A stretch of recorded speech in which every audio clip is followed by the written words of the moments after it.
हैं, सीधा उनका रुख करेंगे। गुलशन, महाप्रशिक्षण अभियान का आज से आगाज हो गया है, क्या इसका एजेंडा है? देखिए, पंडित दीनदयाल उपाध्याय महाप्रशिक्षण कार्यशाला का आयोजन फरीदाबाद के सूरज कुंड में आज शुरू हुआ है। बीजेपी के तमाम बड़े नेता इस कार्यशाला में मौजूद रहे। हरियाणा के सीएम नायब सिंह सैनी मौजूद थे, प्रदेश अध्यक्ष मोहन लाल बड़ोली थे, कैबिनेट मंत्री रणवीर गंगवा, विपुल गोयल, कृष्णलाल पवार, इसके अलावा कैबिनेट राज्य मंत्री राजेश नागर समेत अन्य जो वरिष्ठ नेता हैं वो इस कार्यशाला में मौजूद थे। और इस बैठक करने का मकसद जो है वो कार्यशाला करने का मकसद यही है कि बीजेपी मंडल स्तर तक, बूथ स्तर तक, पन्ना प्रमुख तक जो है एक रणनीति तैयार कर रही है, ताकि व्यक्ति का निर्माण, संगठन का निर्माण और राष्ट्र का निर्माण और देश का निर्माण जो है वो कैसे हो सकता है, इस पर जो है कार्यशाला में अलग अलग तमाम लोग अपने अपने सुझाव रखते हैं। और उसके बाद इसे जिले स्तर तक जो है इस पूरे कार्यशाला की जो भी रणनीति होती है उसे जिले स्तर तक कार्यकर्ताओं तक पहुंचाते हैं। जैसा कि अभी प्रदेश अध्यक्ष मोहनलाल बड़ोली भी कह रहे थे कि लगभग 3 लाख कार्यकर्ताओं तक ये तमाम जो संदेश है वो ये पहुंचाते हैं। उसके बाद जन जन तक जो भी नीतियां होती है सरकार की वो पहुंचाने का काम जो है इस कार्यशाला के तहत किया जाता है। खासकर जो बीजेपी इस बार जो 2047 विकसित भारत राष्ट्र बनाने की जो तैयारी इस समय कर रही है, और उसी के चलते जो है इस तरह की कार्यशाला जो है वो की जाती है, ताकि आम लोगों से जुड़ा जा सके, आम लोगों को बीजेपी से जोड़ा जा सके, राष्ट्र निर्माण में सबकी सहभागिता हो सके। इन्हीं सभी विषयों पर जो है यहाँ पर चर्चा होती है। तो कार्यशाला का आयोजन अब समाप्त हो चुका है।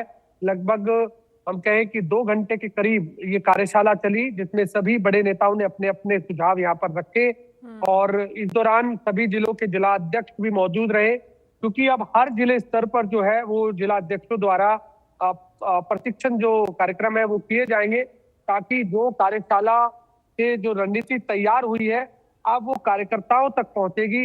कार्यकर्ताओं जिले स्तर तक जब जो प्रशिक्षण शिविर होंगे वो कार्यकर्ताओं के माध्यम से अब तमाम लोगों तक वो पहुंचाए जाएंगे। तो जिसमें सबसे अहम बात तो यही है कि बीजेपी की जो नीतियां हैं, योजनाएं हैं, वो जनता तक कैसे पहुंचानी है, अंतिम व्यक्ति तक जो योजनाओं का लाभ है वो कैसे पहुंचे। और साथ में जो हाल ही में चुनाव, जो निकाय चुनाव होने हैं, उसको लेकर के भी रणनीति तैयार हुई है, क्योंकि बीजेपी का जो संगठन है वो इस समय पन्ना प्रमुख, बूथ स्तर, मंडल स्तर, तमाम जो नीचे तक जो है वो बीजेपी का संगठन बना हुआ है। जैसा कि प्रदेश अध्यक्ष मोहनलाल बड़ोली कह रहे थे कि 11 लोगों का हर गली के अंदर जो है इन्होंने बूथ स्तर तक जो है इस तरह का संगठन तैयार किया हुआ है। तो आने वाले जो समय में निकाय जो चुनाव अभी होने हैं, उन चुनावों में बीजेपी की जीत हो, प्रचंड जीत हो, इसको लेकर के रणनीति तैयार की गई है। पहले से ही, चुनाव से पहले से ही वहां पर जो संगठन है वो पूरी तरह से सक्रिय रहे, ताकि जो जनता की जो कोई भी समस्या है वो सुनी जा सके और जो सरकार की जो नीतियां है वो जनता तक पहुंचाई जा सके। इन्हीं सभी बातों पर विचार विमर्श हुआ है।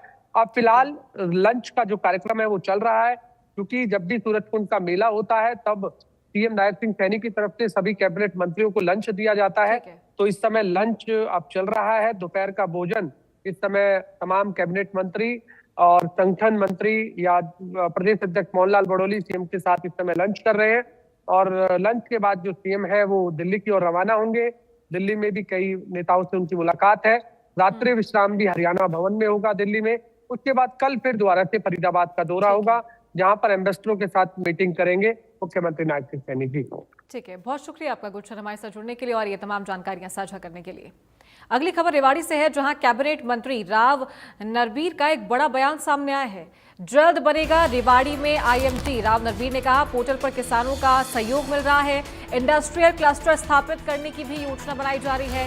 नगर निकाय चुनाव पर उन्होंने कहा है कि पार्टी जो जिम्मेदारी देगी प्राथमिकता से उसे पूरा करेगी।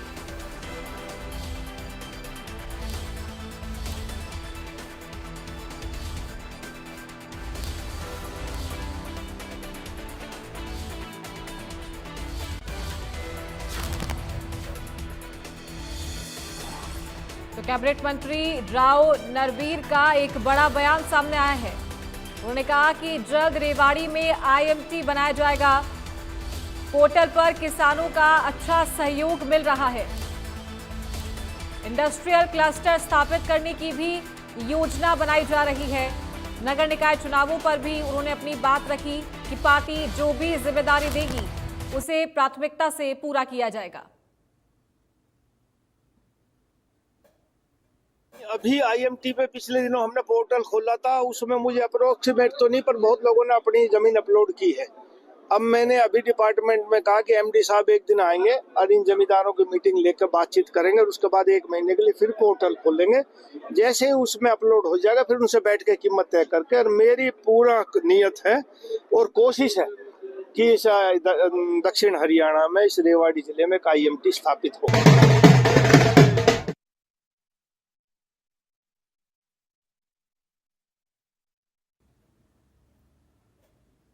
तो कैबिनेट मंत्री है राव नरबीर, जिन्होंने नगर निकाय चुनावों पर भी अपनी बात रखी है। रेवाड़ी को लेकर भी उन्होंने अपनी बात रखी है। उन्होंने कहा कि जल्द आईएमटी का निर्माण होगा रेवाड़ी में। साथ ही नगर निकाय चुनाव में पार्टी जो भी जिम्मेदारी तय करेगी उसे प्राथमिकता से पूरा किया जाएगा।